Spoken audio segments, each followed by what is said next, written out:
ہمارے ایک برادر نے سوال بھی کیا، میں جلدی پیش کروں کہ بہت سے مسلمان کہہ رہے ہیں، بحث چل رہی ہے کہ یزید نے کیوں آزاد کیا اہل بیت کو. تو وہ کہتے ہیں کہ نہیں، وہ نیک آدمی تھا، اس نے خواب میں رسول خدا کو دیکھا تھا، پیغمبر نے اس کو آ کے بتایا کہ بھئی یہ میرے اہل بیت سے، انہیں رہا کر دے.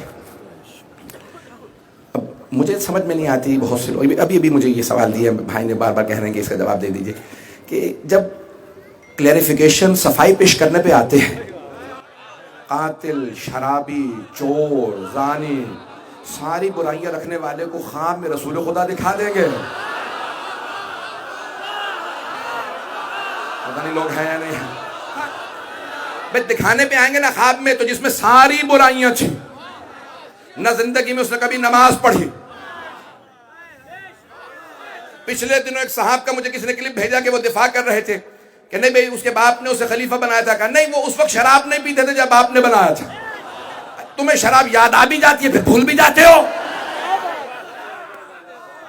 بھئی چھیڑیں گے تو پھر سنیں گے، یا بات نہ کرو یا پھر جواب کی طاقت رکھو. جواب سننے کی طاقت نہیں رکھتے تو پھر سوال نہ بھیجا کرو.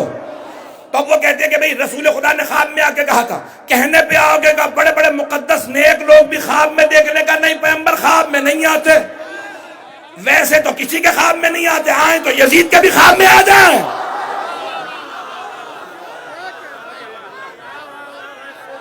بس بھائی جواب سن لیجئے. میں کہتا ہوں آٹھویں کی بات سچ ہے، پیغمبر نے اسے خواب میں آ کے کہا تھا. میں اپنی بات کو پیش نہیں کرتا، آپ کی بات مان لیتا ہوں. پیغمبر نے یزید کو خواب میں آ کے کہا. کیا کہا؟ آپ نے بتایا، ہمیں نہیں پتا. یہ میرے اہل بیت ہیں، انہیں چھوڑ دے. اسے نہیں کہا تھا تو میرا ہے.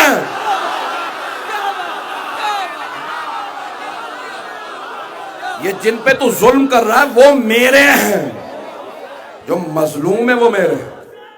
اب بات واضح ہوئی. پیغمبر نے کہا تھا یہ میرے اہل بیت ہیں. یہی مولا سجاد نے بھی کہا تھا اسی یزید سے اس کے دربار میں، جب اس نے مولا کے خطبے کو رکوایا تھا نا. مولا خطبہ دے رہے تھے، مؤذن سے کہا اذان دے دے، اب روکوں گا تو بغاوت ہو جائے گی. جیسے ہی مؤذن نے اذان شروع کی، کہا اللہ اکبر، امام نے کلام نہیں کیا، فوراً کہا جل جلالہ. اس نے کہا اشہد ان لا الہ الا اللہ. امام نے کہا وحدہ لا شریک لہ، کیونکہ مجمع مؤذن کو نہیں دیکھ رہا تھا، امام کو دیکھ رہا ہے. جیسے ہی اس نے کہا نا اشہد ان محمد رسول اللہ، امام نے کہا مؤذن رک جا. کہ یزید یہ تیرے جد کا نام ہے یا میرے جد کا نام ہے؟ یزید خاموش رہا. امام نے کہا اگر تو کہتا ہے تیرے جد کا نام ہے تو جھوٹا، اور اگر تو مانتا ہے کہ یہ ہمارے جد کا نام ہے تو بتا ہمیں قیدی کیوں بنایا ہے؟